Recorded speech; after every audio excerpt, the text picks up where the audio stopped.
Grammy telecast producer Ken Ehrlich on when he asked Aretha Franklin to sing Nessun Dorma. "Yeah, I can do that."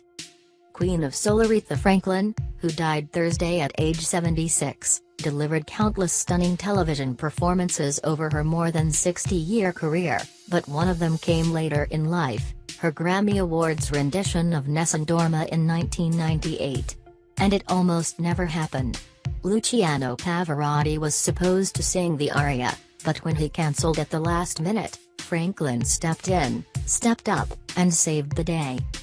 Grammy telecast producer Ken Ehrlich recalls the chaotic but ultimately historic moment fondly. "Pavarotti had come in, rehearsed with us the day before, and I had no reason to believe he wouldn't be in the show," Ehrlich tells Yahoo Entertainment. "So, we were well into the show. Not that at that point I had realized that he wasn't there. But my assistant Ron Basil came running up to me. I live underneath the stage during these shows, because that's where I can see and talk to both the artists and the presenters, and he ran up to me with a torn-off little piece of paper with a phone number on it and said, 'Would you please call Mr. Pavarotti? He wants to talk to you.' Which of course seems strange to me, because he should have been in the building. So I called him and I'll never forget it. It was a brief conversation. 'I am sick and I cannot come and sing for you.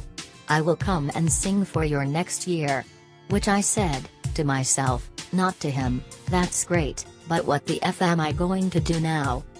Ehrlich, rushing to fill a 4.5-minute hole with a 65-piece orchestra, 30 singers, considered asking Steve Wonder, who was on the show that year, to step in. He also thought that Sting, who had been slated to present Pavarotti's performance that night, could serve as a replacement. "And then, I remembered that 2 nights before, Aretha had sung Nessun Dorma for Pavarotti at Musicares." Franklin, who had famously performed Think in 1980's The Blues Brothers musical comedy, was set to appear on the Grammy telecast to promote that movie's sequel, Blues Brothers 2000, and she was already at New York's Radio City Music Hall, where the 1998 Grammys took place. Ehrlich went into crisis control mode. "I ran up 2 flights of stairs.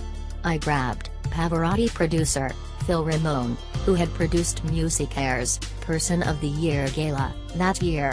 I ran up to this cramped little broom closet of a dressing room. We knocked on the door, walked in. And she's sitting there. Frankly, sitting there eating fried chicken, which did not surprise me, because I had often shared food with her. And I just said to her, 'Look, we have a problem. How would you like to sing twice tonight?' And she sat there, and one of those Aretha looks that I would get from time to time, like, 'What are you saying to me?' And then she said, 'Yeah, I can do that.' Still, some adjustments had to be made. She said, 'But Ken, what about the key? 3 keys. I think he sings it 3 keys different from me.' So we scrambled, and we got Pavarotti's conductor, who was there and had learned at the same time that Pavarotti wasn't coming.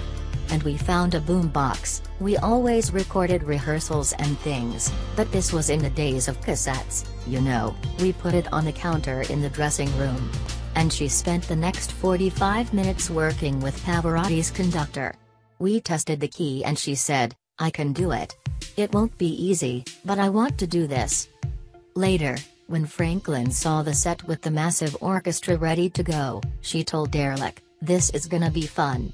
Says Ehrlich, and it was. It was amazing. Ehrlich actually made a rare departure from his home base underneath the Grammy stage to watch the moment firsthand.